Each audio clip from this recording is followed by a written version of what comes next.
On an autumn afternoon, colorful leaves were falling in the garden of Margaret Coleman's house in a residential area of Cambridge, Massachusetts.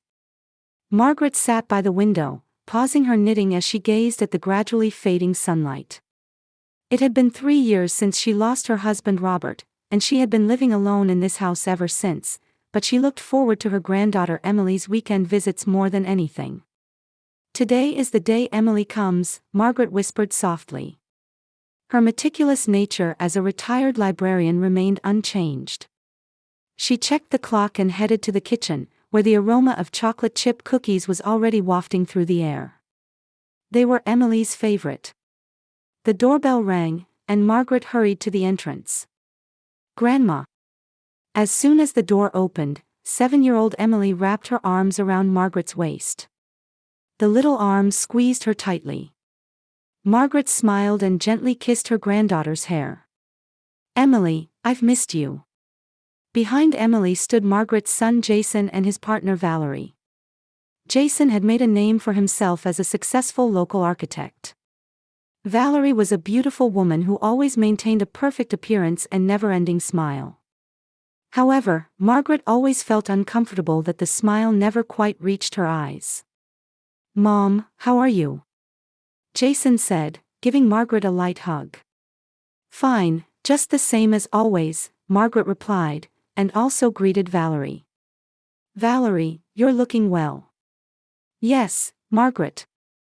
"Nothing's changed," Valerie smiled politely, but there was something cold in her eyes. "Well, come on in. I baked cookies, Emily." Emily's face lit up. "Chocolate chip?" "Yes, your favorite." As the family entered the living room, Margaret observed Emily. She seemed to be missing some of her usual brightness.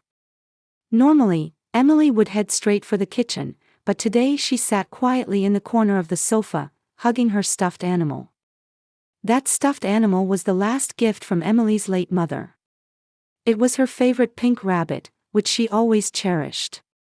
But today, she seemed to be holding it more tightly than usual. "Emily, how's school?" Margaret asked gently. Emily shrugged slightly. "It's okay." "Have you made any new friends?" Emily didn't answer, continuing to stare at her stuffed animal. Instead, Valerie spoke up. "Emily is a bit shy. But her teachers say she's a good girl. Right, Emily?" Emily nodded silently. Margaret felt concern in her chest as she noticed something in the child's expression. "Valerie, are you busy with work?" Margaret changed the subject. "Yes, I've become the head of the marketing department and been assigned major projects. So I sometimes have to rely on Jason for things around the house," Valerie answered with a perfect smile. "Val is really talented," Jason looked at his wife proudly. "Thanks to her, Emily is positively influenced too. Right, Emily?" Margaret didn't miss how Emily's shoulders tensed slightly. While preparing dinner, Margaret watched the backyard through the kitchen window.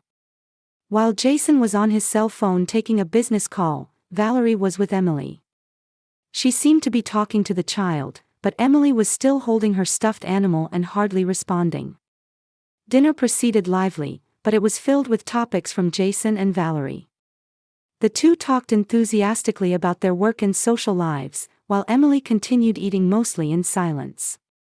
Margaret gently spoke to her granddaughter several times, but Emily only answered in short phrases, with the stuffed animal placed on her lap. "Emily, shall we go to the park tomorrow?" Margaret suggested after the meal. Emily's eyes brightened for the first time. "Yes, I'd like that." "Will you come too, Valerie?" Margaret asked. "I'm sorry, but I need to prepare some work materials tomorrow," Valerie replied regretfully. "But Emily, enjoy your time with Grandma." "Yes," Emily answered quietly. There was a slight relief mixed in her voice. When the family was leaving, Margaret hugged Emily once more. "See you tomorrow, Emily." "Yes, Grandma," Emily smiled.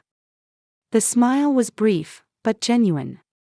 As Margaret closed the door and watched them from the window, complex emotions swirled in her heart. Something had changed. Emily becoming more introverted might be part of growing up, but she couldn't shake the feeling that there was something deeper going on. Margaret sat in the living room chair, thinking about tomorrow's visit. Perhaps during her time alone with Emily, she might find some clues to what was going on in her granddaughter's heart. "Something's wrong," Margaret whispered quietly. "Grandma will definitely help you." Margaret looked at the gradually darkening sky, deciding to wait for tomorrow. As promised, Emily came to Margaret's house the next morning. She ran up to Margaret. Today too, she was carrying the pink rabbit stuffed animal. "Dad and Valerie have errands until evening today," Jason said, leaning out the car window. "Emily, be sure to listen to Grandma." "Okay," Emily nodded. Margaret waved to Jason and put her arm around Emily's shoulders. "Well, let's go inside. Let's have breakfast together before going to the park." Once inside, Emily sat on the living room sofa, placing her stuffed animal on her lap. Margaret brought orange juice and French toast from the kitchen. "Emily, you seem more cheerful than yesterday," Margaret smiled. Emily laughed a little and answered in a small voice, "I like Grandma's house." "I'm glad to hear that." Can you imagine making $10,000 a month just from YouTube, all from home? That's exactly what I did with Reddit Stories. No face, no voice. Check the link in the description if you're curious. During breakfast, Margaret carefully observed Emily. She seemed to be avoiding family topics, and when asked about school or friends, she only gave short answers. However, when talking about favorite books or the library, her face brightened a little. "Emily, you treasure that stuffed animal, don't you?" Margaret asked gently. Emily looked at the stuffed animal, gently stroking its ears. "Yes, Pinky is special. Because it was a gift from Mom." Emily's expression clouded for a moment. She seemed to react to the word "Mom." But she quickly regained her composure. "Shall we go to the park?" Emily said, as if changing the subject. "Of course," Margaret answered, but kept her granddaughter's reaction in mind. The neighborhood park was wrapped in autumn colors. Margaret and Emily walked through the fallen leaves, and occasionally Emily happily picked up colorful leaves. Pinky was with her, and Emily sometimes showed the leaves to her stuffed animal. "Does Pinky like pretty leaves too?" Margaret asked. Emily nodded with a serious face. "Pinky understands everything. That's why I can talk to him." Margaret smiled at her granddaughter's imagination, but felt there might be a deeper meaning to her words. While pushing Emily on the swing, Margaret casually asked, "How is it with your new mom? Have you gotten used to Valerie?" The swing slightly stopped its motion. Emily's small hands gripped the chains tightly. "Valerie is always busy," Emily looked down. "Dad says Valerie is thinking of you, but..." Margaret gently prompted. "But..."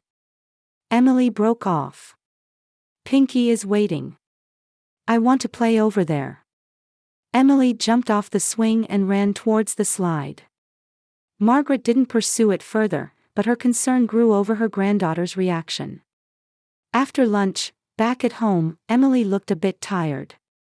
While Margaret was preparing afternoon tea, Emily began drawing in the living room. Margaret watched quietly, and noticed Emily was drawing a family picture. On the left side of the paper was Jason, next to him a small Emily, and to Emily's right, Valerie drawn larger. Valerie's image was disproportionately large, and while her face had a smile, her eyes were strangely emphasized. And at the edge of the drawing, slightly apart, a single pink stuffed animal was drawn, all alone. "That's a lovely picture, Emily," Margaret said gently. "Is this everyone?" Emily silently nodded. "Is this Rabbit Pinky? Why is he so far away?" Emily didn't look up from the drawing and gripped her crayon tightly. "Pinky can't be with me at Dad's house." "Why not?" Emily remained silent, taking another color crayon. There was tension in her movement. "Did someone say you can't be with Pinky?" Margaret asked quietly. Tears welled up in Emily's eyes, but she seemed to be desperately holding them back. Valerie. Valerie says Pinky is dirty, and I have to throw him away when I grow up. Margaret's heart ached. But Pinky is a present from your mom, isn't he? Valerie doesn't care about that, Emily murmured softly. But promise me. Grandma, don't tell Valerie. I'll get scolded. I promise, Emily, Margaret said. Further doubts were growing in her mind. Later in the afternoon, Jason and Valerie came to pick Emily up. Margaret noticed that Emily carefully tucked Pinky into her backpack, making sure Valerie couldn't see it. Did you have fun, Emily? Valerie asked brightly. Yes, Emily answered softly. What did you do? Went to the park, drew pictures. Pictures? What kind of pictures did you draw? Valerie's voice suddenly took on a sharp tone. Emily seemed to flinch for a moment. Trees, and flowers. Can I see them? Valerie was smiling, but there was coldness in her gaze. Margaret spoke up instinctively. I'm sorry, we spilled water on the pictures. Let's draw again another day, Emily. Emily looked relieved, while Valerie frowned momentarily. Margaret looked at Jason, but he was focused on his smartphone, seemingly unaware of this subtle atmosphere. Well, let's go, Jason said. Mom, thanks for today. You're welcome. Come anytime, Emily. Emily nodded slightly and quietly hugged Margaret. At that moment, Margaret heard a faint whisper from her granddaughter, I want to come again. That night, Margaret couldn't sleep. Emily's demeanor, Valerie's attitude, and Jason's obliviousness wouldn't leave her mind. She looked up at the night sky from the living room window, trying to organize her thoughts. Emily's change clearly seemed related to Valerie. Valerie appeared perfect on the surface, but there might be some problem between her and Emily. However, it could just be an adjustment period between a stepmother and daughter, or Margaret's own excessive worry. Still, the image of Emily trying to hide Pinky, the fear when mentioning Valerie's name, and above all, the words, don't tell Valerie. I'll get scolded, bothered her. Margaret considered her role. She shouldn't be overly involved in her son's household, but Emily's happiness was the priority. Without evidence, it would just be dismissed as overthinking. I must watch more carefully, Margaret quietly resolved. To protect Emily. The family came again on the weekend. Jason's car stopped at the entrance, and Emily was the first to jump out. Valerie was with them today. Margaret greeted them on the porch. Hello, everyone, Margaret smiled. Emily ran to Margaret and hugged her. In her arms was the familiar stuffed animal. When Valerie saw the stuffed animal, she frowned for just a moment, but quickly regained her smile. Margaret didn't miss this change in expression. We'll be intruding today, Margaret, Valerie said elegantly. Emily, bring your things. Emily obeyed Valerie's instruction, still carrying her small backpack. Jason took out a large paper bag from the car. Mom, I brought wine and cheese. Let's relax tonight. As the three entered the house, Margaret gently took Emily's arm and whispered in her ear, there are new books in your room. Want to go see? Emily's face brightened, and the two headed to the upstairs guest room. It used to be Jason's room, but now it was Emily's room when she stayed over. Children's books chosen by Margaret lined the bookshelf next to the bed. Wow! Emily picked up a new picture book, her eyes sparkling. Do you like it? Yes. Read it to me. Margaret sat on the bed with Emily and opened the book. While reading aloud, Emily was holding Pinky tightly. Margaret casually asked, is Pinky listening to the story too? Emily nodded. Pinky hears everything. Do you talk to Pinky often? Emily looked a bit wary, glancing at the door. Yes, but it's a secret. Why a secret? Emily silently shook her head. Read more, she said, changing the subject. That evening, after dinner, Valerie and Jason were talking in the living room, drinking wine. Margaret was cleaning up in the kitchen, and Emily was playing upstairs. She's really a capable person, Jason's voice came from the living room. Thanks to her, the company's project is on track. You're the talented one, Jay, Valerie's sweet voice. I'm just providing support. No, without you. Margaret sighed. Her son seemed too infatuated with Valerie to see anything else. She quietly climbed the stairs to check on Emily. Emily's room door was slightly open. As Margaret approached, she heard a small voice from inside. Emily was talking alone. No, she was talking to Pinky. Mom. Emily's voice was trembling. Dad won't listen. Because Valerie says he'll get angry. Margaret stopped, holding her breath. Emily was calling the stuffed animal, Mom. Mom, I'm scared. When I cry, Valerie says, you're stealing your father's time. She's nice in front of Dad, but when Dad's not there. Emily's voice became smaller, turning into sobs. Mom, that's secret, do you think Grandma would be angry if I told her? Margaret's hands trembled, her heart pounding. She gently pushed the door and entered the room. Emily. Emily turned around startled, trying quickly to hide the stuffed animal. There were traces of tears on her face. Gee, Grandma. Margaret sat on the edge of the bed and said gently, It's okay, Emily. You haven't done anything wrong. Emily looked at Margaret with anxious eyes. You were talking to Pinky, Margaret continued quietly. That's a lovely thing. Pinky is a gift from Mom. Emily finally looked a bit relieved and brought out the stuffed animal. Valerie laughs at me. Says I'm childish. You're only 7 years old. Talking to stuffed animals is very natural, Margaret said. Emily, if there's anything troubling you, you can tell Grandma. Emily remained silent, staring at the stuffed animal on her lap. Do you have a secret? Margaret asked carefully. The secret you were telling Pinky. Emily's small shoulders trembled. Valerie. Valerie scares me. Why does she scare you? When Dad's not around, Valerie tells me you're a burden to Jason. Because of you, we can't be a perfect family. Emily's words broke off. Anger welled up in Margaret's chest, but she tried not to show it. Anything else? Does Valerie say or do anything else? When I cry at night because of scary dreams, she says, you're too weak. And Emily clutched Pinky tightly with trembling hands. She threatens to throw Pinky away. Aren't you too old for this, she says. Margaret put her arm around Emily's shoulders. Her granddaughter buried her face in Margaret's chest. You're very brave, Emily. Thank you for telling Grandma. But don't tell Dad, Emily pleaded.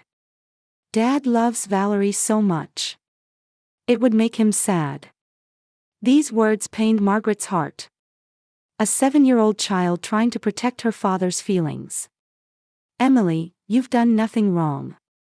This isn't your fault, Margaret said, gently stroking Emily's hair. I will protect you. Footsteps were heard outside the room, and Emily startled upright. The door opened, and Valerie peeked in. Oh, here you are, Valerie smiled, but her eyes were cold. Emily, it's bedtime.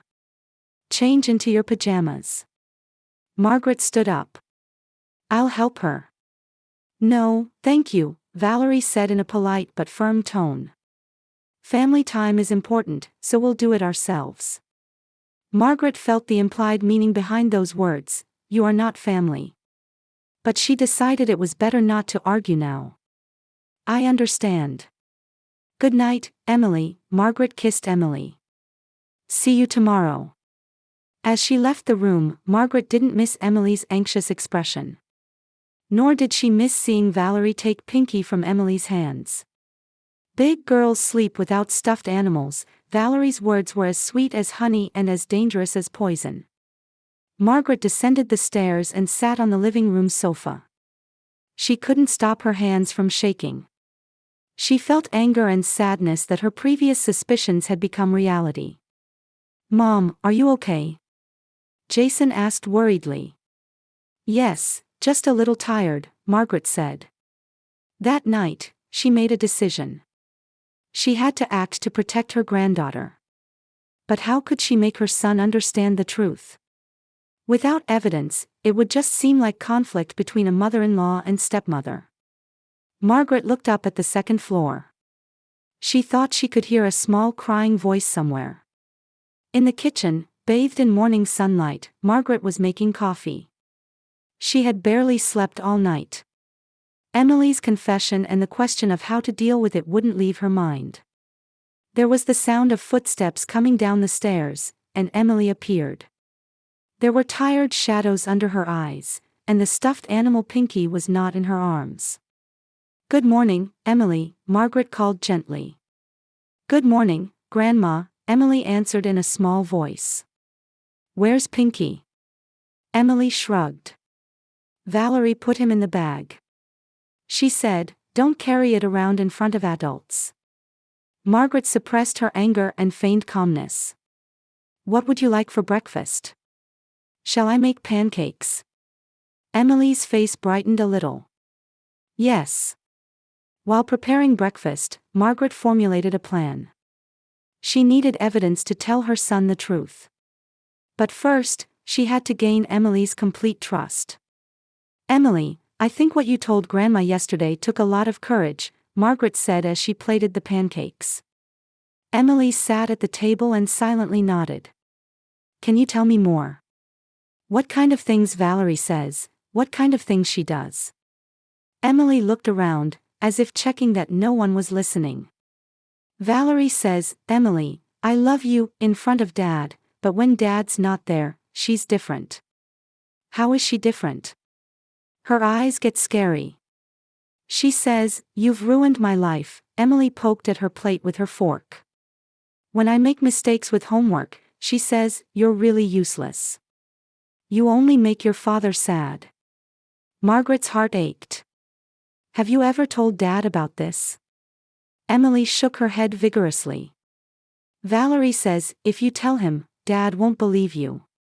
He'll choose me." "That's not true," Margaret said, but considering her son's blindness towards Valerie, she couldn't be completely confident. Just then, the sound of two people coming down the stairs was heard. Emily suddenly tensed up and fell silent. "Good morning," Jason and Valerie entered the kitchen. "Pancakes, smells good," Jason said with a smile. "Good morning, Emily," Valerie said in a sweet voice. "Did you sleep well?" Emily nodded but didn't make eye contact. During breakfast, Margaret carefully observed Valerie. On the surface, she was playing the perfect stepmother, but when Jason was busy reading the newspaper, there was coldness in Valerie's gaze toward Emily. It was just for a moment, but it was clear to Margaret. "What shall we do today?" Jason asked. "I have an online meeting this afternoon," Valerie said. "But I'd like to go shopping before that." "Then I'll take Emily to the park," Jason said. "Would you like to come too, Mom?" "Of course," Margaret answered. "I'll come too," Valerie quickly said. "I want to spend time with the family before my meeting." Emily's expression slightly clouded. Margaret didn't miss that. At the park, Jason put Emily on a swing, and Margaret and Valerie sat on a bench. There was tension between the two women. "Does Emily cry a lot?" Margaret casually asked. "Yes, she's a bit of an emotional child," Valerie answered. "But she needs to become stronger. The world isn't kind." "Isn't that a bit harsh for a 7-year-old?" Valerie's smile froze. "Is that from your experience as a parent?" "From my experience as a mother and a grandmother," Margaret said quietly. "Children need safety and love. Of course, Valerie agreed. But there's a difference between spoiling and loving. Emily needs discipline. The conversation broke off there, but it was clear that a silent battle had begun between the two. That afternoon, when Valerie went to the upstairs study for her meeting, Margaret made herself at home in the living room where Emily and Jason were playing a board game. Emily's smile had returned. "Dad, go this way." Emily pointed at a piece. "That's cheating."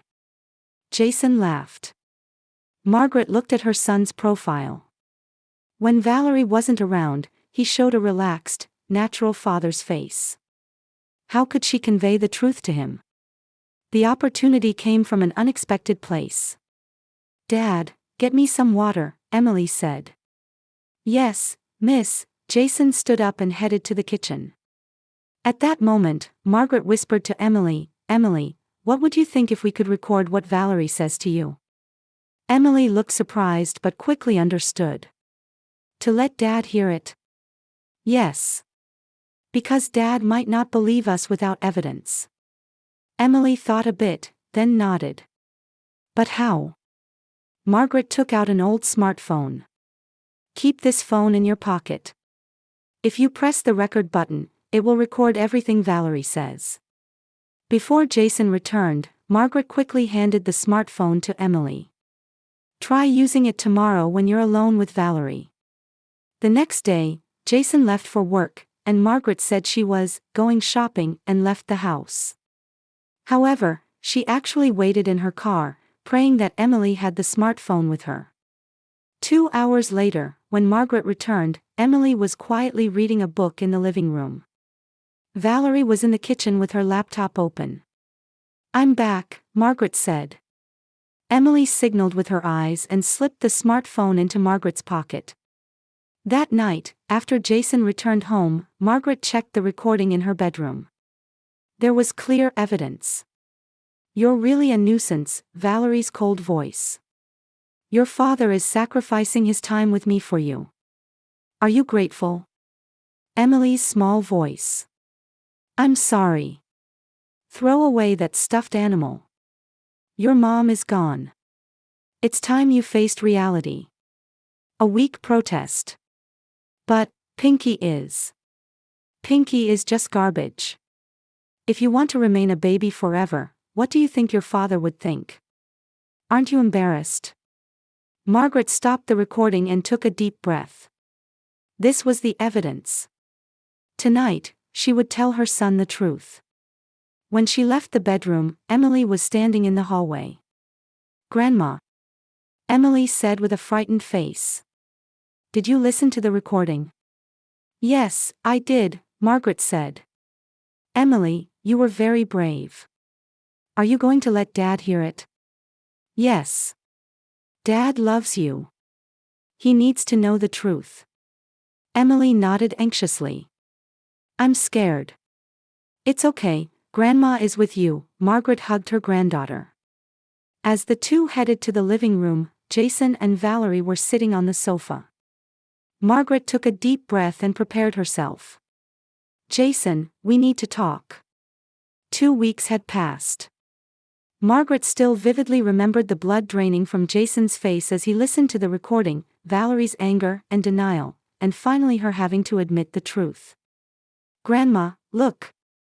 Emily came running into the living room. In her hands was a Christmas card. She had drawn candy canes and Santa Claus, and written, "To my beloved Grandma." "That's lovely, Emily," Margaret smiled. Emily had been staying at Margaret's house for several days. After Valerie left, Jason temporarily entrusted his daughter to Margaret while he sorted out his own feelings. "When is Dad coming?" Emily asked. "Soon," he called. Emily sat on the sofa, hugging Pinky. That stuffed animal was now always by her side.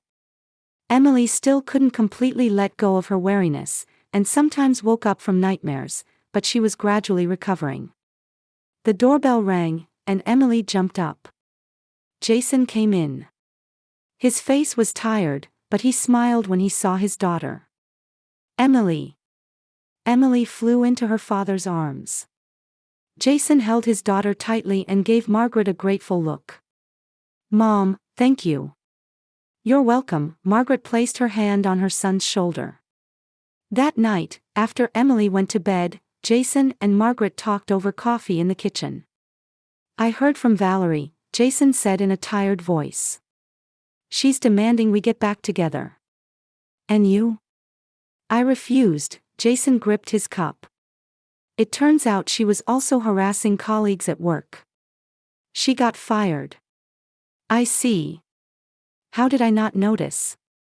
Jason was consumed with self-blame. The other side of her words and actions. Emily was suffering. "Don't blame yourself," Margaret said gently. "What matters is that you're on your daughter's side now."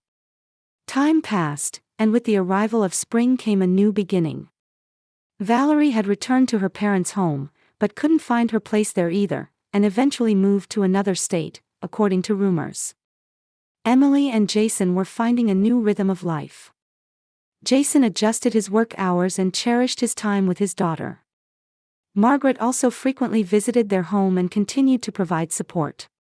One night, as Margaret passed by Emily's bedroom, she heard a small voice. Emily was talking to Pinky. "Mom, I'm glad Grandma was here. Dad is really kind now. Everything will be okay from now on." Margaret quietly smiled and headed to her own room. Outside the window, the gentle spring breeze was scattering cherry blossom petals. With the arrival of the new season, their wounds would gradually heal. Through their suffering, they learned that true family is not just about blood ties, but about protecting and supporting each other. And also about the importance of listening to the voices of those in the most vulnerable positions. Peaceful breathing could be heard from Emily's room. With Pinky held to her chest, she had fallen asleep feeling safe for the first time, without fearing nightmares.